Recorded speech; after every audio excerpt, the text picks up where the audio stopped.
मैंने आपको एक बार डायग्राम बनाने को कहा था ना। फर्स्ट क्वेश्चन का उस दिन मैंने बनाया था, सेकंड क्वेश्चन का आपको घर पे बनाने के लिए दिया था, वो व्हीट राइस वाला, वो आपने बनाया था। जी सर। तो सेंड करो उसको। कैसा बना था? रुको यहीं पे डिस्कस कर लेते हैं, आप मैच कर लेना, ठीक है? आप मैच कर लो अपना, यहाँ पे डिस्कस कर लेते हैं उसको। उस दिन हम लोगों ने दो तरीके के डायग्राम सीखे थे, एक तो बार डायग्राम सीखा था, एक लाइन ग्राफ सीख लिया था, ठीक है? आज थर्ड टाइप सीखेंगे, पाई चार्ट। पाई चार्ट कैसे बनाते हैं, ठीक है? तो उससे पहले वो वाला क्वेश्चन को फिर से कर लेते हैं, व्हीट राइस वाला, उसके ऊपर बार डायग्राम बना लें। तो ईयर का डेटा उसमें क्या था? हमने लिया था 2005, 2006, 2007, और ये टेढ़ा काहे लिख रहे हैं, 2008। वीट वीट का प्रोडक्शन था ना इन टन्स, तो 12 टन, इसमें 15 टन, 18, 19। और राइस का production in tons 25 ton, 30 tons, 32 tons, और 36 टन्स, ठीक है? अब इसका हम मल्टीपल क्योंकि यहां पे दो क्वांटिटीज हैं तो एक बार डायग्राम नहीं बनेगा, बल्कि दो बार्स बनाने पड़ेंगे। उस दिन हम लोगों ने, क्योंकि एक ही था, हम लोगों ने उस दिन किस क्वेश्चन के हिसाब से बनाया था, वो प्रॉफिट्स वाले क्वेश्चन के हिसाब से बार डायग्राम बनाया था, तो उसमें सिर्फ एक ही बार्स बन रहे थे, लेकिन यहाँ दो दो बार्स बनेंगे एक साथ। तो मैं एक्स एक्सिस पे लूंगा ईयर्स, जैसे कि उस दिन भी लिया था, ठीक है? और वाई एक्सिस पे मैं लूंगा प्रोडक्शन, जैसे कि ऑब्वियसली उस दिन भी लिया था।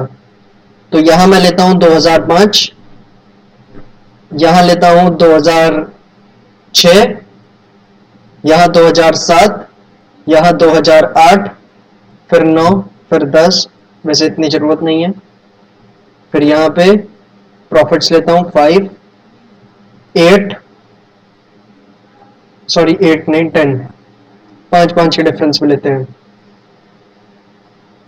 ठीक है?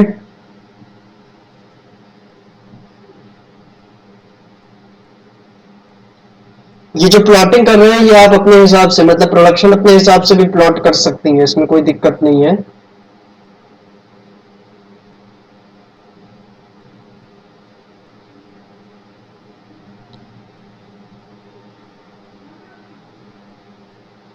फोर्टी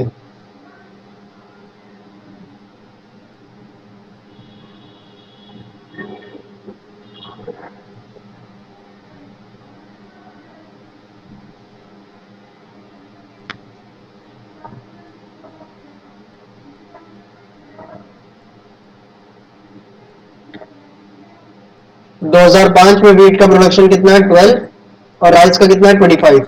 तो वीट का कितना है? 12, जो कि 10 के थोड़ा सा ऊपर होगा, यानी यहां पे।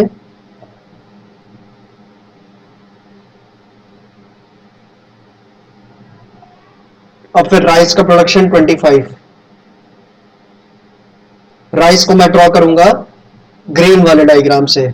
आपको भी ऐसे ही करना पड़ेगा, जब आपको मल्टीपल बार्स बनाने पड़ेंगे, तो वीट के लिए आप जो बार बना रही है वो डिफरेंट पेन से बनाएंगी, और राइस के लिए जो बार बना रही है वो डिफरेंट पेन से बनाएंगी। तो राइस का 2005 में कितना प्रोडक्शन हुआ है? 25 मेट्रिक टन। तो 25 के ऊपर एक बार बनेगा इस तरीके से, ठीक है?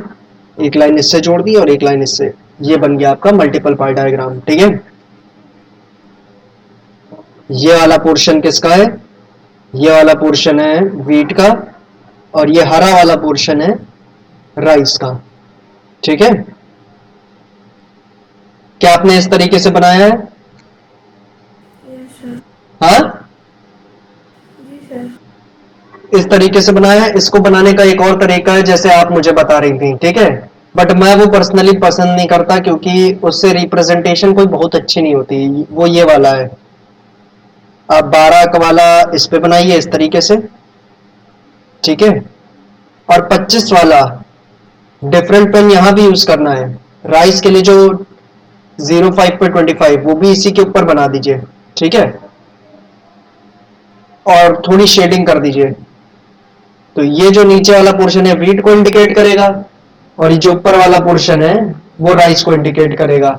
बट ये चीज थोड़ी वेग रहती है, मतलब ये राइस का पोर्शन ठीक से रिप्रेजेंट नहीं कर पा रही है ना, इसलिए ये वाला तरीका मुझे इतना पसंद नहीं है। ठीक है, लेकिन हर टीचर की राय अपनी अलग हो सकती है। हो सकता है आपके स्कूल के टीचर को ये पसंद हो, तो आप ऐसे भी कर सकती हैं, कोई दिक्कत नहीं होगी। अपने स्कूल के टीचर के हिसाब से ड्रॉ करना। ठीक है, मैं तो सही कह रहा हूं। ये जो डायग्राम ड्रॉ करना है, ये अपने स्कूल के टीचर की पसंद नापसंद के हिसाब से ड्रॉ करना। अगर उसको वो वाला पसंद है, वो तरीका, तो उसी हिसाब से ड्रॉ करो। ठीक है, तो आपकी मैडम ने किस हिसाब से ड्रॉ करवाया था? मैम ने नहीं खिलाया है अभी। अच्छा, तब तो फिर हमारे पास छूट है किसी भी तरीके से करने की। तो फिर मैं इसी वाले से करवाता हूँ, क्योंकि ये वाला ज्यादा सही लगता है मुझे। ये रिप्रेजेंटेशन ज्यादा ठीक तरीके से करता है।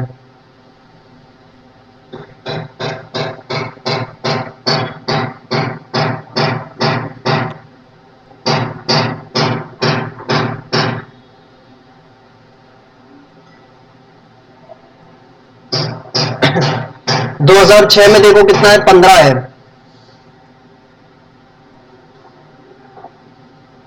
तो एक बार यहां 15 पे बना दो। फिर दूसरा वाला कितना है, 30। 30 पे एक बना दो।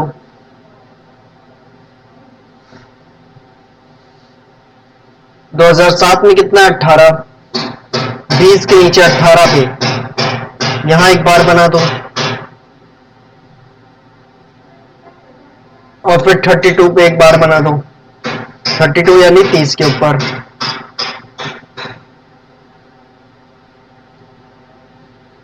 2008, 19। 19 के ऊपर यानी 20 के नीचे थोड़ा, यहां पे एक बार। और 36 यानी 35 के थोड़ा ऊपर, यहां पे एक बार। ठीक है, इस तरीके से बार डायग्राम बनेगा। कोई दिक्कत? No sir. चलो, आपका इसी तरह बना है? हाँ, चलो। मैम ना आपने बीआरएस के क्वेश्चन करके भेजे हैं, ना कैशबुक के कुछ नहीं भेजा है अभी तक, है? बिल्कुल। हाँ। भेज देना।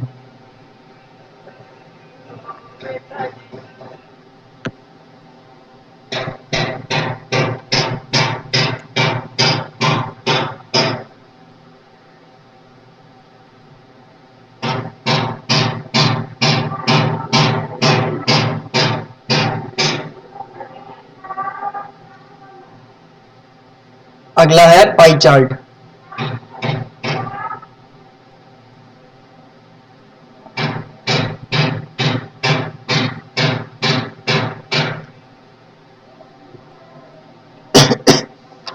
ठीक है, पाई चार्ट क्या होता है? एक गोले के अंदर, एक सर्कल के अंदर रिप्रेजेंटेशन करना। ठीक है, एक गोला है, उसके अंदर रिप्रेजेंटेशन करना क्या कहलाता है? Pie chart. ठीक है, तो पाई चार्ट में हम रिप्रेजेंटेशन कैसे करते हैं, उसके लिए एक एग्जांपल लिखो। ठीक है, एक एग्जांपल इसके लिए भी लिखो।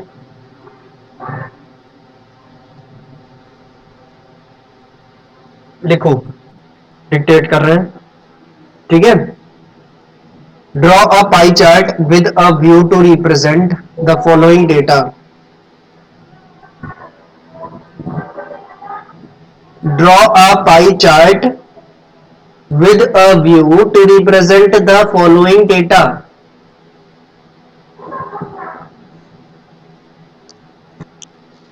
ठीक है, डेटा के आगे ये अपोस्ट ये वाला निशान लगा लो और अगली लाइन से शुरू करो।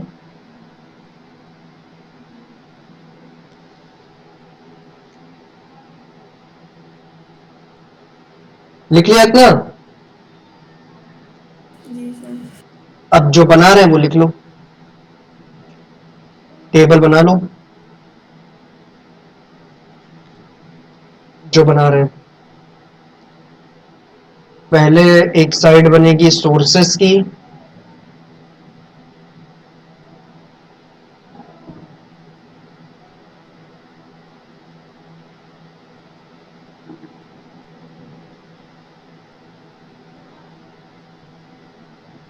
रेवेन्यू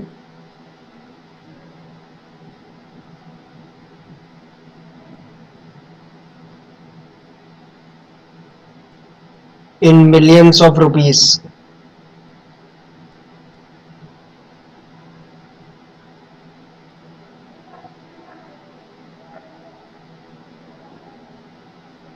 Customs,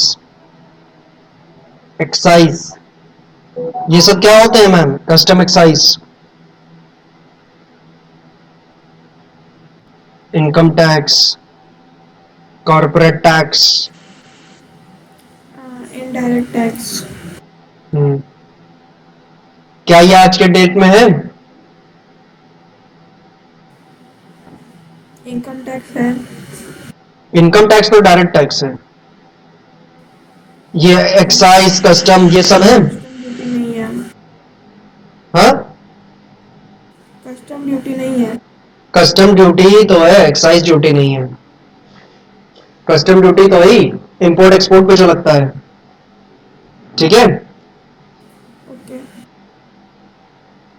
80, 190, 160, 75 और 35, ठीक है। इस टेबल को नोट कर लो बस, आ रहे एक सेकेंड।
हेलो। हेलो। हाँ मैम, चलो।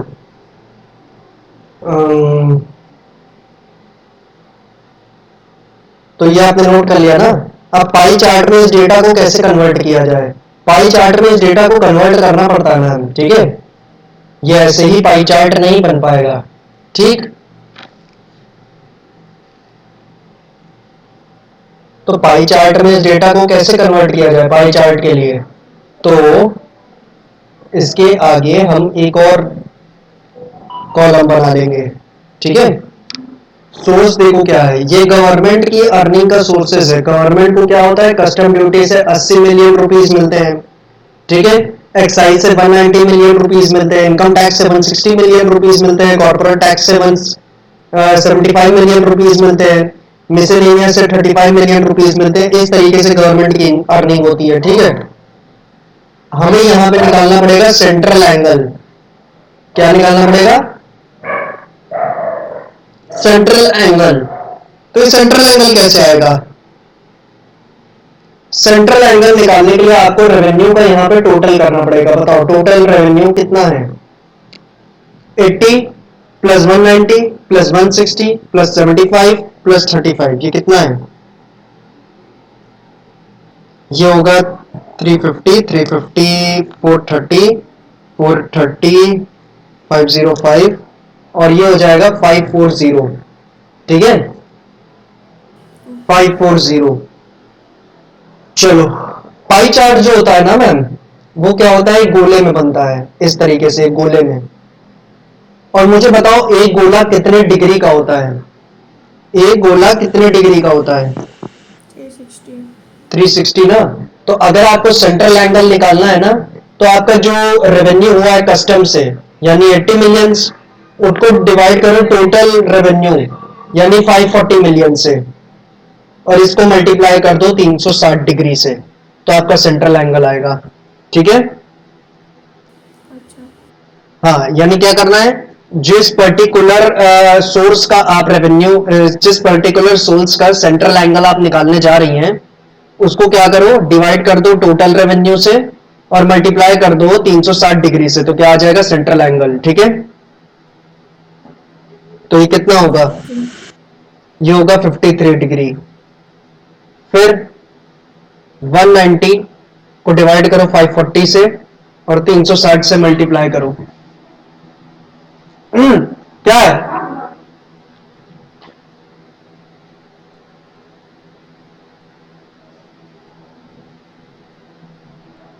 127 डिग्री। ठीक है। अगला 160 divide by 540 into 360 degree is equal to 107 degree. 75 upon 540 into 360 degree is equal to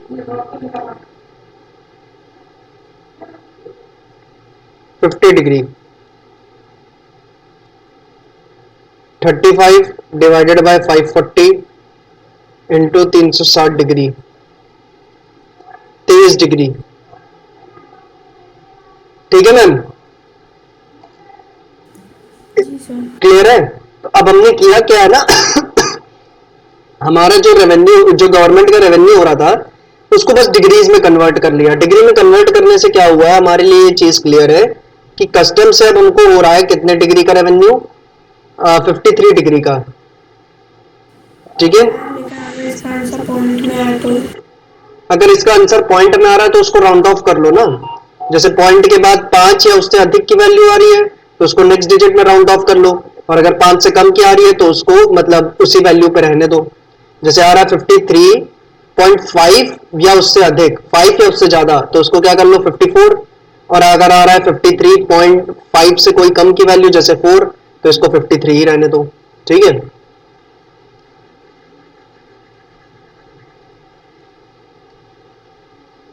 excise में कितनी डिग्री आया है, 127 डिग्री।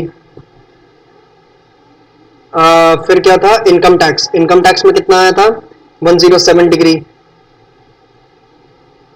फिर आया था कौन सा, कॉर्पोरेट टैक्स, कॉर्पोरेट टैक्स का कितना था, 50 डिग्री। और फिर मिसलेनियस टैक्स, उसमें कितना था, 23 डिग्री। हमारे लिए अब रेलेवेंट यही है मैम। ठीक है। अब हमें करना क्या है ना, इस पाई चार्ट में डिग्रीज ड्रॉ करनी है। ठीक है। इस पाई चार्ट में बस ये डिग्री ड्रॉ करनी है। तो पाई चार्ट पे एक सेंट्रल पॉइंट लो। ठीक है। एक सेंट्रल पॉइंट लो और उससे एक लाइन ड्रॉ कर लो। अब इस लाइन पे सबसे पहले जो भी मना है उसको ड्रॉ कर लो। यहां से मैं ड्रॉ करता हूं ये 160 डिग्री पे एक चीज मान लो। ठीक है। किस पे, 160 डिग्री पे। तो 160 डिग्री क्या है, इनकम टैक्स। ठीक है।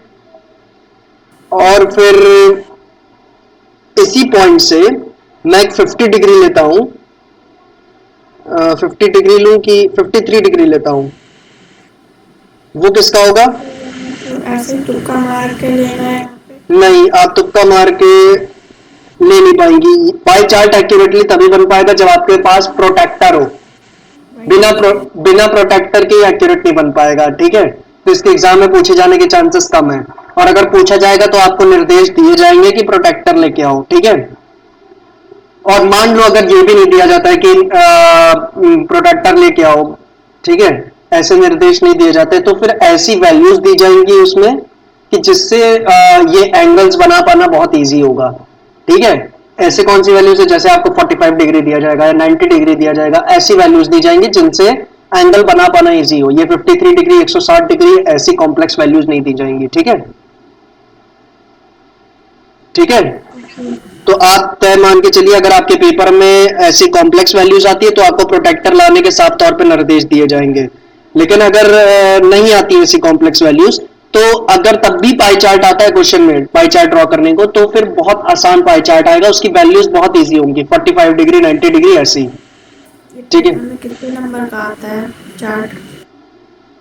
क्या अगर ये आया पाई चार्ट तो मान के चलो 4 से 6 नंबर का। तो 90 डिग्री तो आप जानती है कैसे बनाना होता है, 45 डिग्री भी बहुत इजी होता है उसी की तरह, उसका क्योंकि ठीक आधा होता है ना।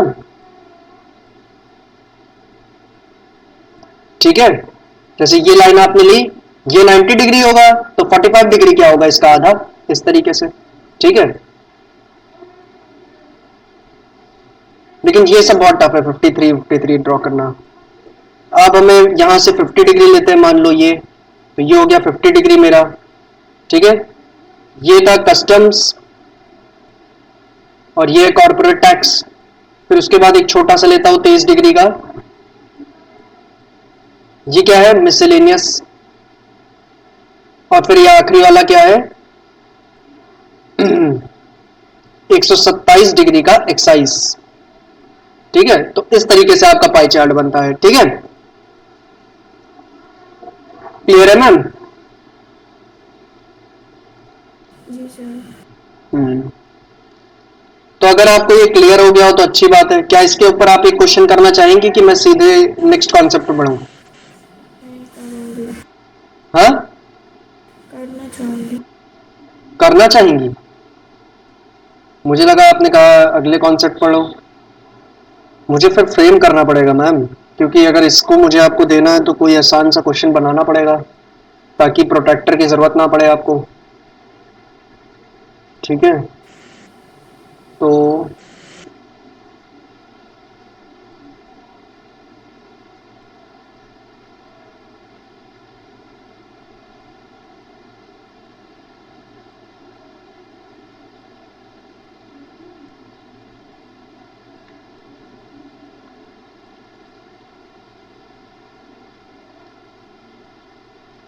मान लो किसी कंपनी के प्रॉफिट, वो ले लो सेल्स, एनुअल सेल्स ले लो, तो 2005, 2006, 2007 और 2008। 2005 में मान लो कितने हैं,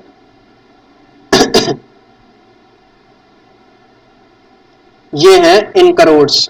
ठीक है, करोड़ों में। तो 2005 में मान लो 600 करोड़। ठीक है, हम्म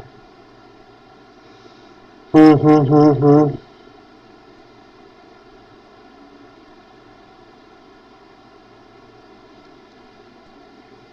हम्म, 300 करोड़। ये होगा कितना,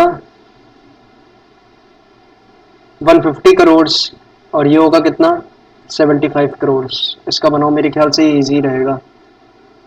नहीं नहीं, ये भी टफ हो जाएगा। 600, 1400, 1800, 18, 3, रुको, ये लास्ट टू चेंज कर लो, थोड़ा इससे इजी कर देते हैं। इधर भी 600 ले लो और इधर 300 ले लो। ठीक है,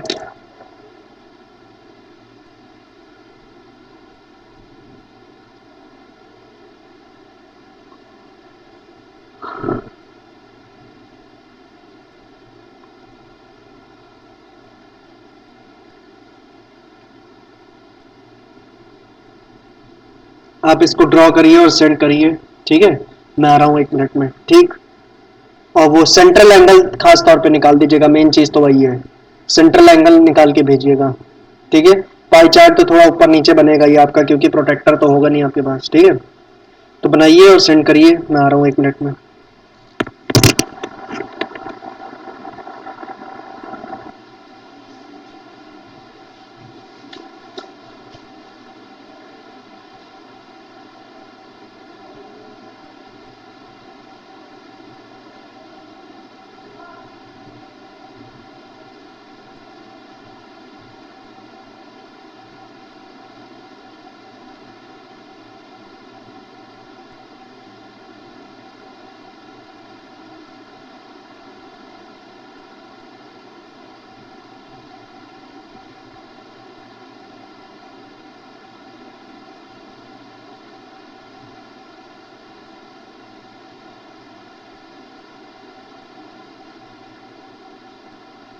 ठीक ठीक।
हम्म, ठीक।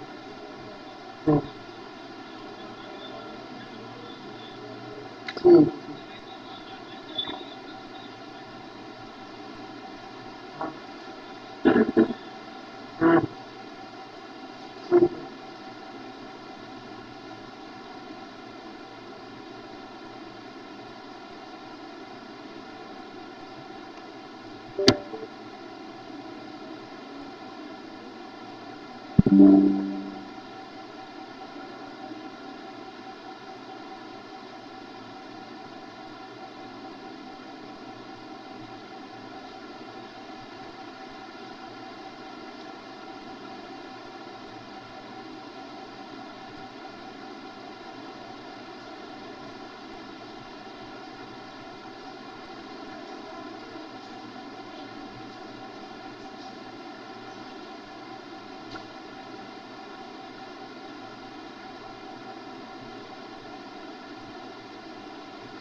हेलो।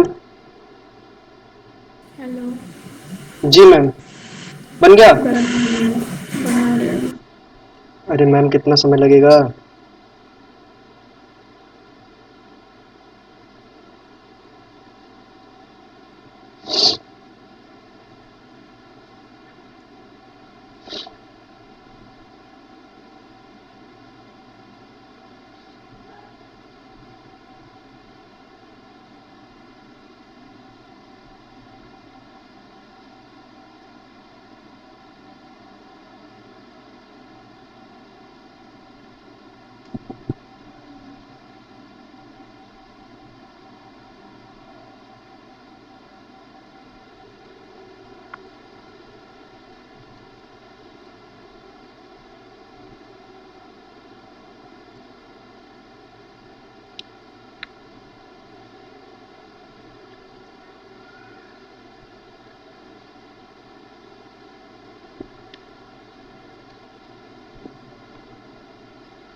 120 120 ठीक है, सही है।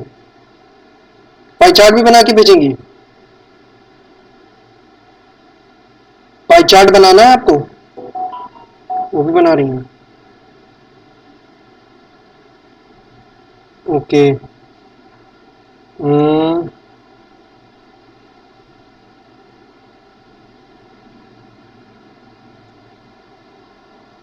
हाँ, ये 120 जो पड़ेगा ये अगर ये लाइन है तो 90 इधर पड़ता है ना, तो 90 के थोड़ा इधर पड़ेगा, इस तरीके से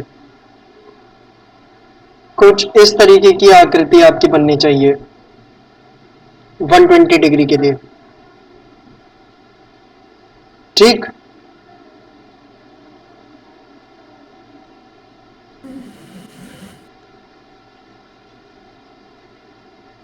चलो next next next next next कुछ और ग्राफ्स हैं, उनको सीखने से पहले हमें फ्रीक्वेंसी डिस्ट्रीब्यूशन रिवाइज करना पड़ेगा और थोड़ा उसमें कुछ और सीखना भी पड़ेगा। फ्रीक्वेंसी डिस्ट्रीब्यूशन क्या है? अभी हम लोगों ने कुछ समय पहले सीखा भी था मैम, फ्रीक्वेंसी डिस्ट्रीब्यूशन, ठीक है, जिसमें हमें ये देखना होता है कि हमारी जो टोटल पॉपुलेशन है जिसपे हमें स्टैटिस्टिकल एनालिसिस करनी है, टोटल पॉपुलेशन जिसपे हमें स्टैटिस्टिकल एनालिसिस करनी है, उसमें से जो हमें जिस हिसाब से हमें डेटा चाहिए उस वो डेटा कितना मौजूद है, ठीक है। जैसे कि मैंने कहा एक पॉपुलेशन ली मैंने जिसमें ढेर सारे लड़कियां और लड़की हैं, जिसमें मतलब लड़कियां हैं और लड़के हैं, ठीक है। एक पॉपुलेशन है जिसमें बहुत सारी लड़कियां हैं और लड़के हैं, तो उसमें कितने लड़के हैं कितनी लड़कियां हैं इस चीज का मुझे जानकारी करनी है। तो इसके लिए मुझे क्या करना पड़ेगा? फ्रीक्वेंसी डिस्ट्रीब्यूशन करना पड़ेगा, अलग अलग करना पड़ेगा उस फ्रीक्वेंसी को, ठीक है। उस फ्रीक्वेंसी को अलग अलग डिस्ट्रीब्यूट करना पड़ेगा, ठीक है। जैसे कि मैंने कहा एक दिन में टोटल 30 बच्चे पैदा हुए हैं, ठीक है। एक दिन में टोटल 30 बच्चे पैदा हुए हैं, जिसमें से ये मेल है, ठीक है, ये फीमेल है, ये फीमेल है, ये मेल है, ठीक है, फिर ये फीमेल है, फिर ये फीमेल है, फिर ये मेल है, फिर ये मेल है, फिर ये फीमेल है, फिर ये फीमेल है, फिर ये वाली फीमेल है, फिर ये वाली फीमेल है, फिर ये मेल है, फिर ये मेल है, फिर ये मेल है, फिर ये वाली फीमेल है, फिर ये वाली मेल है, फिर ये वाली मेल है, फिर ये वाली फीमेल है, फिर ये वाली मेल है, फिर ये वाली मेल है, मेल है, फीमेल है, मेल है, मेल है, मेल है, फीमेल है, फीमेल है, मेल है और ये फीमेल है, ठीक है। ये 30 लोगों का क्या है? ये डेटा है जो एक दिन में पैदा हुए हैं, ठीक है। उसमें से कुछ मेल्स है कुछ फीमेल्स है। मैं आपसे जानना चाहता हूं कितने मेल्स पैदा हुए हैं उस दिन पे और कितने फीमेल्स पैदा हुए हैं, जरा गिन के बताओ मैम, एक्यूरेट वैल्यू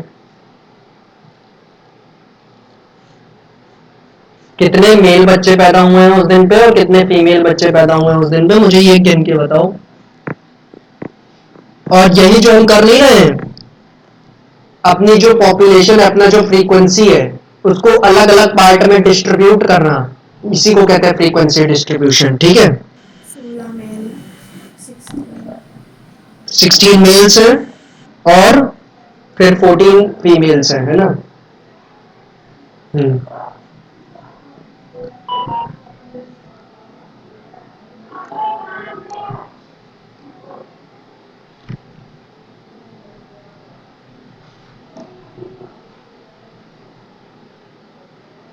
चलो एक और डेटा आपको ऐसे ही देता हूं, ठीक।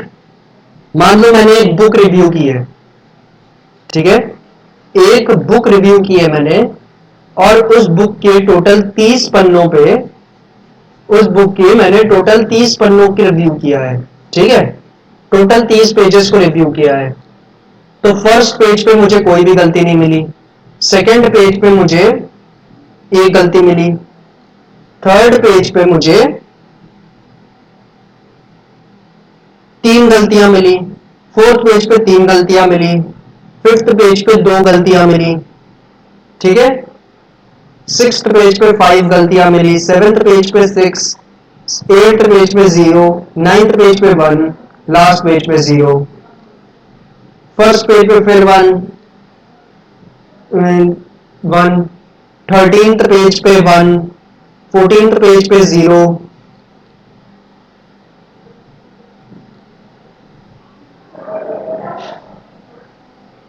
15th पेज पे 2, 16th पेज पे 3, 17th पेज पे 2, 18th पेज पे 5, 19th पेज पे 0 और 20th पेज पे 4। ठीक, 21st पेज पे 2, 22nd पेज पे 3, 23rd पेज पे 2, 24th पेज पे 2, 25th पेज पे 3, 26th पेज पे 3, 27th पेज पे 4, 28th पेज पे 6, 29th पेज पे 1 और 30th पेज पे 4 मिस्टेक्स। ठीक है, तो ये 30 पेजेस जो मैंने रिव्यू किए हैं ना, ये उनका डेटा है कि हर पेज पे कितनी मिस्टेक्स हैं। ठीक है, सही बात है। तो अगर आप नोटिस करें तो मेरी जो मिस्टेक्स है ना, वो किस हिसाब से हैं? वो या तो 0 मिस्टेक्स है, प्रिंटिंग मिस्टेक्स की बात करूं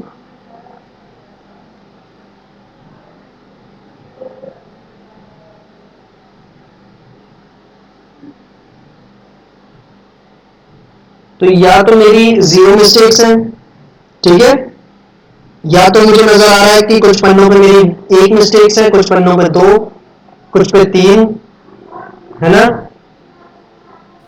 कुछ पे 4, कुछ पे 5 और कुछ पे 6। ठीक है, क्लियर है मैम?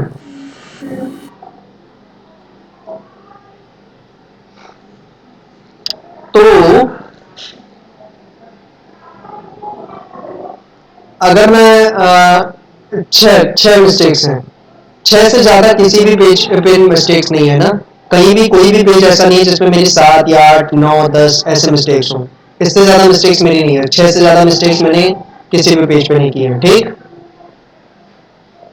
अब आप क्या मुझे इसकी फ्रीक्वेंसी बता सकते हैं? फ्रीक्वेंसी क्या था? Number of times a variable repeats itself. क्या था? Number of times a variable repeats itself. ठीक है,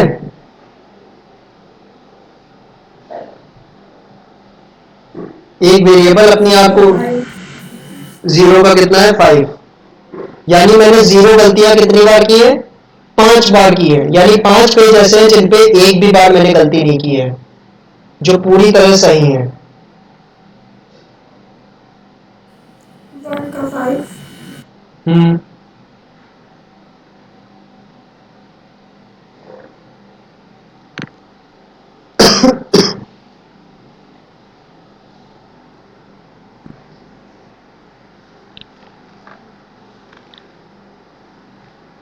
टू 6, 3,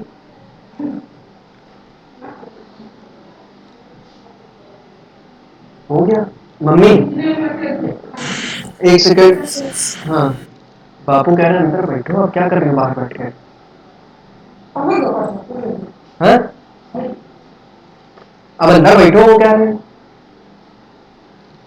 हाँ, 6,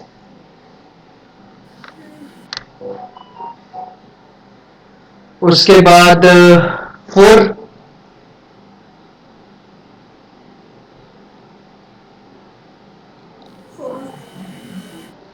4 का 4, 5, 2, ओके, और लास्ट 6। 2, यस,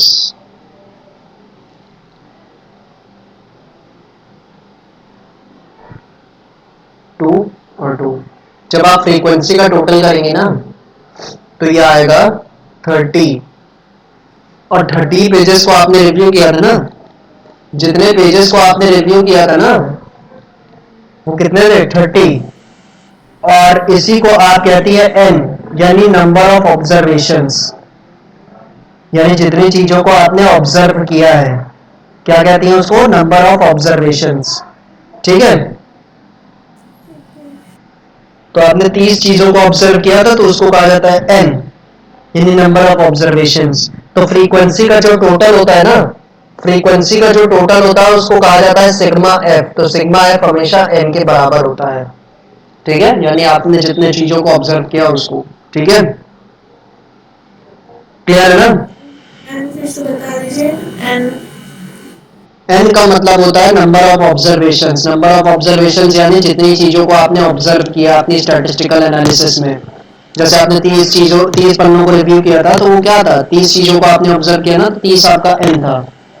तो आपका जो एफ होता है फ्रीक्वेंसी, उसका जो टोटल होता है उसको कहा जाता है सिग्मा एफ। फ्रीक्वेंसी का जो टोटल होता है उसको कहा जाता है सिग्मा एफ। तो ये सिग्मा एफ हमेशा एन के बराबर होता है, यानी जितनी चीजों को आपने ऑब्जर्व किया उसके बराबर होता है, ठीक है।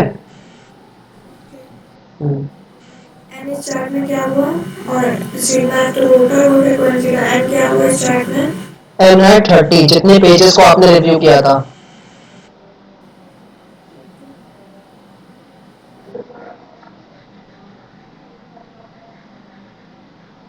एन भी 30 था और सिग्मा एफ भी 30 आया, ठीक है।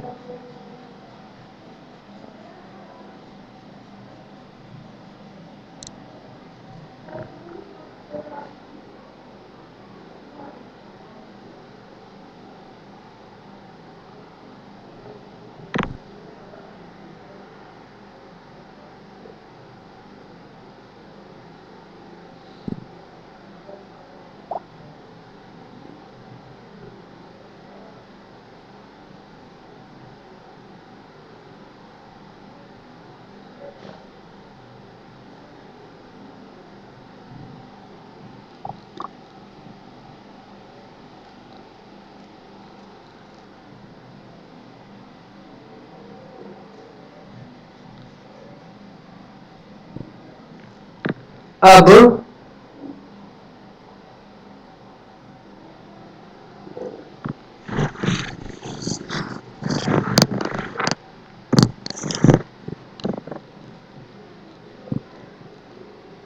फ्रीक्वेंसी डिस्ट्रीब्यूशन, ठीक है, frequency distribution continuous series. Continuous series एक हमारी होती है। कंटिन्यूअस सीरीज क्या होती है, ग्रुप सीरीज। जब हम ग्रुप में चीजों को डिवाइड करते हैं, जैसे इस तरीके से 0 से 5, 5 से 10, 10 से 15, 15 से 20, ठीक है। यहां तो हमने ये लिखा था ना कि जिन पेजेस पे 0 मिस्टेक्स हुई हैं वो कितने हैं, इतने। 1 हुई है तो कितने हैं, इतने। 2 हुई है तो इतने। 3 हुई है तो इतने। 4 हुई है तो इतने। और 5 हुई है तो इतने, ठीक है, सही है। अगर मैं इसको ऐसे दिखाता, 0 से 2 मिस्टेक्स कितने पेजेस में हुई है वो सब यहाँ पे, 2 से 4 पेजेस पे हुई है वो सब यहाँ पे, तो ये क्या होता, ये होता कंटिन्यूअस सीरीज, है ना। ये हम लोगों ने पहले भी बेसिक्स में थोड़ा बहुत इसको पहले भी देख चुके हैं ना। तो ये आपका क्या होता है, ये आपका कंटिन्यूअस सीरीज या ग्रुप सीरीज कहलाता है। ये दो तरीके से हो सकता है, इसको ऐसे भी लिख सकते हैं और ये ग्रुप से इस तरीके से भी बन सकते हैं, 0 से 5, 6 से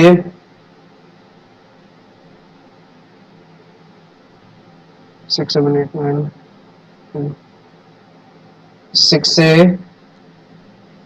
11, 12 से 17, ठीक है, 18 से 23, 24 से 29, 30 से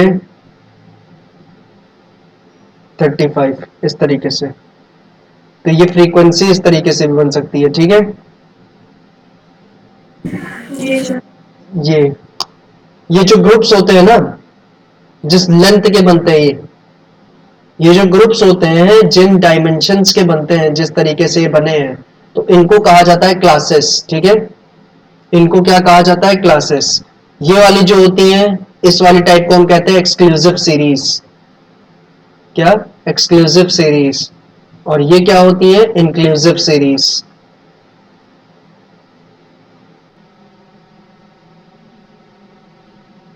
ठीक है। और जितनी ब्रेड्थ आप लेती है ना, जितनी ब्रेड्थ लेती हैं हर एक वेरिएबल के लिए, हर एक वेरिएबल के लिए आप जितनी ब्रेड्थ लेनी है यहाँ पे, उसको क्या कहा जाता है, आप हर एक क्लास की ब्रेड्थ ले रही हैं, ठीक है, क्या हर एक क्लास की ब्रेड्थ ले रही हैं, ठीक है। ओके। हर एक क्लास में जो लोअर बाउंड्री नहीं है उसकी स्टार्टिंग, हर एक क्लास की स्टार्टिंग आप जिस वैल्यू से कर रही हैं, ठीक है, ये वाली जो स्टार्टिंग वैल्यूज है हर एक क्लास की, हर एक क्लास को जहां से स्टार्ट किया जा रहा है, तो वो जो वैल्यू है उनको हम कहते हैं क्या, LCB, ठीक है। और ये जो एंडिंग वैल्यूज है इनको क्या कहा जाता है,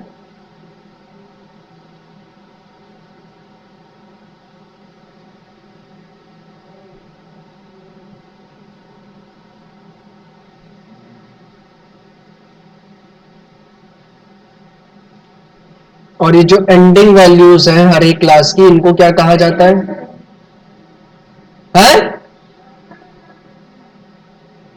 इनको कहा जाता है LCB, नहीं कहा जाता है मैम, सॉरी, LCL कहा जाता है, ठीक है। क्या कहा जाता है? LCL। और इसको क्या कहा जाता है? UCL, ठीक है। LCL का क्या मतलब है? Lower class limit.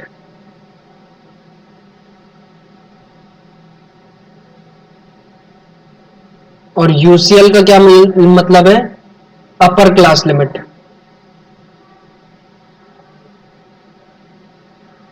ठीक है। जी सर। ओके,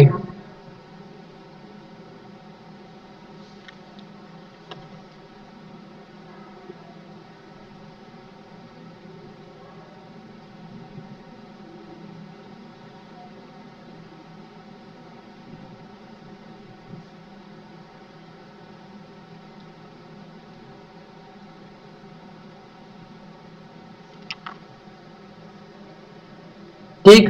तो LCL और UCL आप समझ गए ना, लेकिन LCB और UCB भी एक चीज होती है। LCB का मतलब क्या होता है? लोअर क्लास बाउंड्री, ज्यादा डिफरेंस नहीं होता LCL और LCB में, ठीक। लोअर क्लास बाउंड्री, एक LCB और एक LCL में ज्यादा फर्क नहीं होता। तो LCB क्या है? कोई भी एक स्पेसिफिक क्लास चूज कर लो, ठीक है। क्या है? कोई भी एक स्पेसिफिक क्लास चूज कर लो, ठीक। जैसे कि मान लो मैंने ये वाली क्लास चूज की, जीरो, ओह सॉरी, जैसे कि मान लो मैंने ये 0 से 5 वाली क्लास चूज की, और इस 0 से 5 क्लास में मैंने स्पेसिफिकली अगर ये 5 को चूज किया ना, तो ये 5 मेरा क्या होगा इस क्लास का? अपर क्लास बाउंड्री। और ये जो 0 होगा ना, ये क्या होगा? मेरा लोअर क्लास बाउंड्री, ठीक है। तो इसलिए मैं कह रहा था ज्यादा फर्क नहीं है इसमें, ठीक है। Okay. Lower class limit, limit क्या होती है? वो सबकी होती है, मतलब पूरी जो आपने सारे वेरिएबल्स बना रखे हैं, सारे ग्रुप्स बना रखे हैं, वो सारे ग्रुप्स की जो आखिरी वैल्यूज हैं वो अपर क्लास लिमिट, और जो शुरुआती वैल्यूज हैं वो क्या है? Lower class limit. लेकिन लोअर क्लास बाउंड्री क्या होती है? किसी भी एक स्पेसिफिक ग्रुप की जो स्टार्टिंग वैल्यू है वो लोअर क्लास बाउंड्री, और जो एंडिंग वैल्यू है वो क्या है? अपर क्लास बाउंड्री। तो यूसीबी क्या होता है? अपर क्लास बाउंड्री,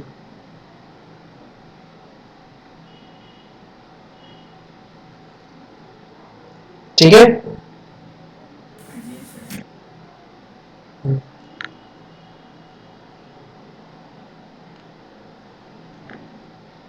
और एक और चीज होती है इसमें, क्या? कि हर एक क्लास के बीच डिफरेंस कितने का है? तो बताओ, हर एक क्लास के बीच डिफरेंस कितने का है? यहाँ पे है 6 का, अगले वाले में है कितने कितने का? 6 का, वहां भी है। और डिफरेंस को डिनोट किया जाता है डी सिंबल से, ठीक है। डिफरेंस डी डी डी, बस सिंपल डी, ठीक है। ओके। क्लियर है? ये मैं आपको क्यों बता रहा हूं कि जैसे कि यहाँ पे तो ले लो, हमने क्या ले लिया? एक एक्सक्लूसिव सीरीज ले ली है, लेकिन इस एक्सक्लूसिव सीरीज को इंक्लूसिव बनाया जा सकता है। मैंने आपको बताया था ना, जब हम लोग इनिशियली इसको देख रहे थे, तो मैंने आपको बताया था कि एक एक्सक्लूसिव सीरीज को इंक्लूसिव बनाया जा सकता है, ठीक है। तो उसको इंक्लूसिव कैसे बनाया जा सकता है? उसके लिए डिफरेंस वगैरह, ये क्लास लेंथ, क्लास बाउंड्री, ये सब चीजें बहुत क्रूशियल रोल प्ले करती हैं उसके लिए। ठीक है, तो जरा देखते हैं कि एक एक्सक्लूसिव सीरीज को इंक्लूसिव कैसे बना सकते हैं।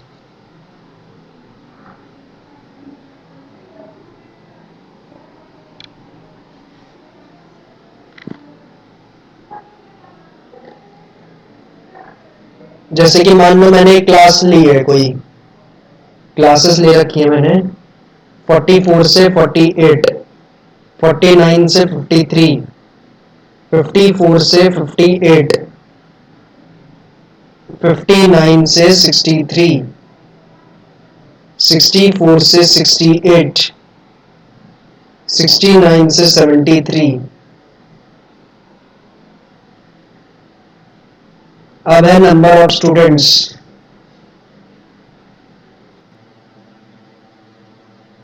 कितने नंबर ऑफ स्टूडेंट्स है इसमें, और नंबर ऑफ स्टूडेंट्स क्या होगा आपका फ्रीक्वेंसी, और यहाँ क्लासेस क्या है, क्लासेस है ये वेट्स, उनके वेट्स किलोग्राम्स में। ठीक है, तो ये कुछ स्टूडेंट्स हैं और उनके वेट्स हैं। ठीक है, मान लो 6 स्टूडेंट हैं और उनके वेट, मान लो कुछ नंबर ऑफ स्टूडेंट्स हैं और उनके वेट्स यहाँ पे मौजूद है। ठीक है, क्लियर है मैम?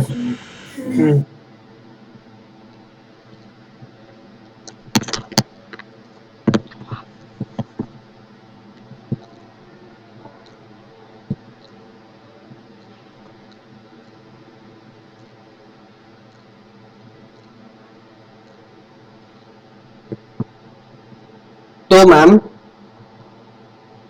44 से 48 क्लास तक मान लो, 44 से लेकर 48 केजी के वेट तक कितने बच्चे हैं, मान लो 3 बच्चे हैं जो 44 से 48 क्लास के बीच हैं। ठीक है, क्लियर है मैम? जी सर। और जिन बच्चों का वेट 49 से 53 केजी के बीच है वो कितने हैं, वो 4 बच्चे हैं।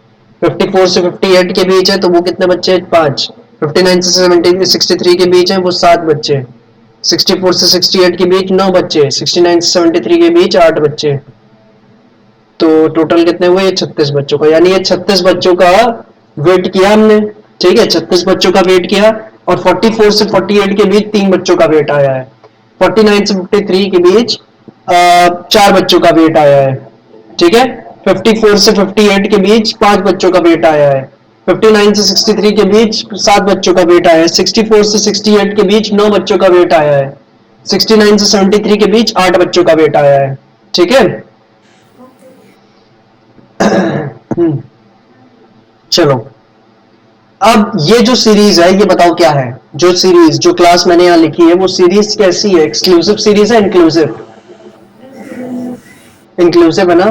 तो एक इंक्लूसिव सीरीज को एक्सक्लूसिव कैसे बना सकते हैं, जिस तरीके से हम इंक्लूसिव को एक्सक्लूसिव बना रहे हैं ना, उसी तरीके से एक्सक्लूसिव को भी इंक्लूसिव बनाया जा सकता है। तो तरीका एक ही होता है, चाहे उस तरीके से एक्सक्लूसिव को इंक्लूसिव बना लो, चाहे इंक्लूसिव को एक्सक्लूसिव बना लो, एक ही चीज है। ठीक है, तो इस इंक्लूसिव सीरीज को अगर मुझे एक्सक्लूसिव में कन्वर्ट करना है तो कैसे कन्वर्ट होगा? सबसे पहले आपको क्या करना होगा ना, आपको एक छोटा सा फॉर्मूला याद रखना है। क्या? LCB is equal to LCL minus D upon 2, और दूसरा UCB is equal to UCL plus 2 divided by 2। क्या मतलब हुआ? LCB lower class boundary, LCL मतलब lower class limit. Yes, minus difference upon 2, और UCB मतलब upper class boundary is equal to upper class limit plus difference by 2। तो ये करना क्या है, मान लो आपने कहा सबसे पहले हमें 44 से 48 वाली जो क्लास है उसको एक्सक्लूसिव में कन्वर्ट करना है। जो 44 से 48 वाली क्लास है उसको एक्सक्लूसिव में कन्वर्ट करना है, तो सबसे पहले हमें उसकी लोअर क्लास बाउंड्री निकालनी पड़ेगी। ठीक है, सबसे पहले हमें क्या करना पड़ेगा, उसकी लोअर क्लास बाउंड्री निकालनी पड़ेगी। तो वो कैसे आएगी, उसकी लोअर क्लास लिमिट लो, कितनी है, 44। ठीक है, उसको घटाओ किससे, डिफरेंस से। तो डिफरेंस कितना है, 44 और 48 के बीच कितने का डिफरेंस है? 4 हम्म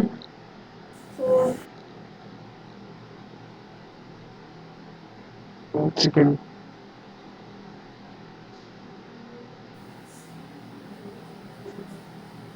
हेलो। हाँ मैम। तो आप कह रही है 4, ठीक है। एक सेकेंड, सॉरी मैम, ये जो था ना, ये जो डिफरेंस हम निकालते हैं, ये डिफरेंस आप यहाँ, ये जो क्लास है 44 से 48 के बीच, इनके बीच का डिफरेंस नहीं निकालेंगे। ये जो ग्रुप बना है, ग्रुप की स्टार्टिंग और एंडिंग वैल्यू के बीच जो अंतर है उसको नहीं निकालेंगे, बल्कि जो डिफरेंस निकलेगा वो किसके बीच निकलेगा, वो निकलेगा जो आपने क्लास चूज किया। आपने कौन सी क्लास चूज की है, 44 से 48 ना। आपने कौन सी क्लास चूज की है, 44 से 48। इस क्लास की जो एंडिंग वैल्यू है यानी 48, और जो अगली क्लास आप उठाएंगी, जो अगली क्लास आप उठाएंगी यानी कौन सी, 49 से 53 वाली, उसकी जो स्टार्टिंग वैल्यू है कौन सी, 49। तो इसका डिफरेंस लेंगे आप, ठीक है। यानी जो जिस क्लास को आपने इस समय सिलेक्ट कर रखा है उसकी एंडिंग वैल्यू को लेना है और अगली क्लास की स्टार्टिंग वैल्यू को लेना है और उनके बीच का डिफरेंस देखना है, ठीक है। तो ये कितना होगा, 49 माइनस 48 1, ठीक है। तो ये कितना होगा, 44 माइनस 1 डिवाइडेड बाई 2।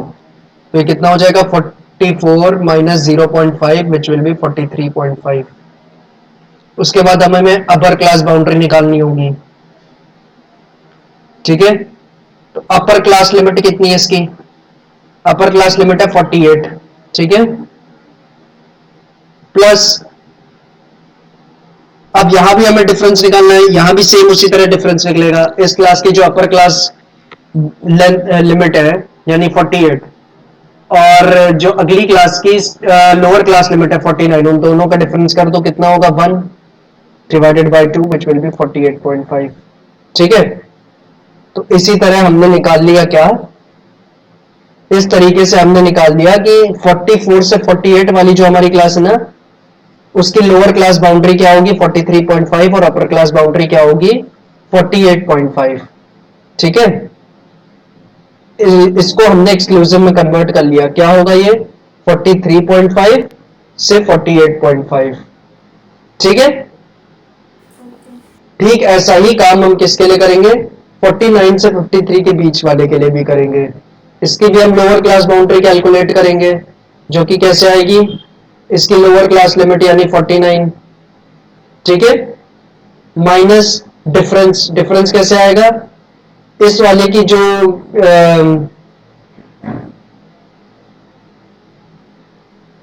इस वाले की जो अपर क्लास लिमिट है वो कितनी है, 53, और जो अगले क्लास की लोअर क्लास लिमिट है उनके बीच का डिफरेंस, तो कितना है,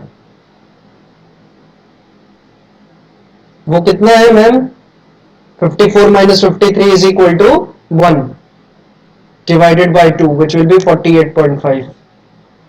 और हमें अपर क्लास बाउंड्री निकालनी होगी, वो कैसे आएगी, अपर क्लास लिमिट जो कि कितना है 53 प्लस डिफरेंस, डिफरेंस कैसे आएगा, जो क्लास हमने सिलेक्ट कर रखी है उसकी अपर क्लास लिमिट यानी 53 और अगली क्लास की लोअर क्लास लिमिट यानी 54, दोनों का डिफरेंस कितना, 1/2 which will be equal to 53.5, ठीक है। तो ये क्लास क्या हुई, इस क्लास की अपर क्लास लिमिट है 53.5 और लोअर क्लास लिमिट है 48.5, यानी ये क्लास भी एक्सक्लूसिव में कन्वर्ट हो गई है।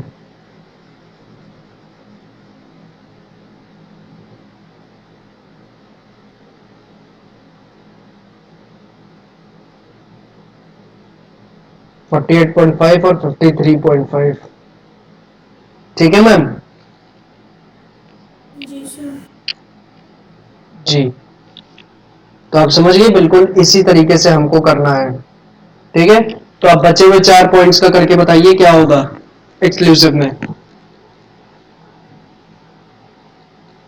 54 58 59 63 64 68 और 69 73 का।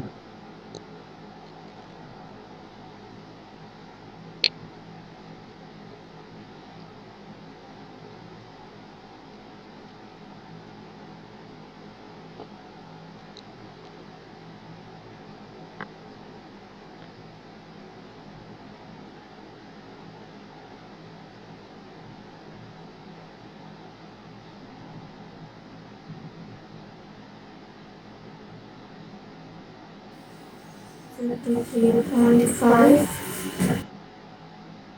हम्म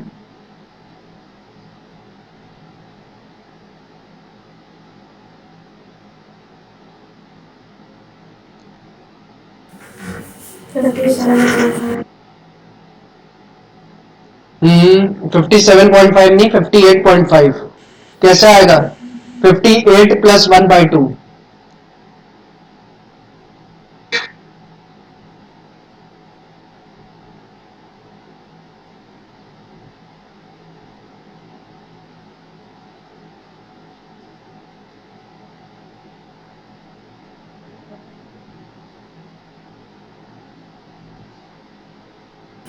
लिख दीजिए सर.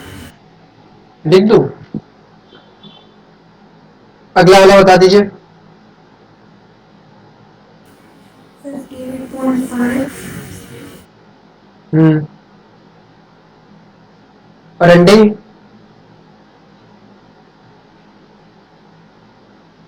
64.5. ओके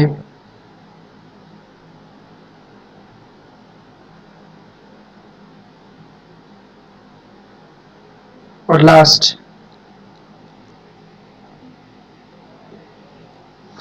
अच्छा ये दोनों रब कर दी मैंने 64 से 68 थी वो ठीक है क्या थी 64 से 68 और लास्ट वाली थी 69 से 73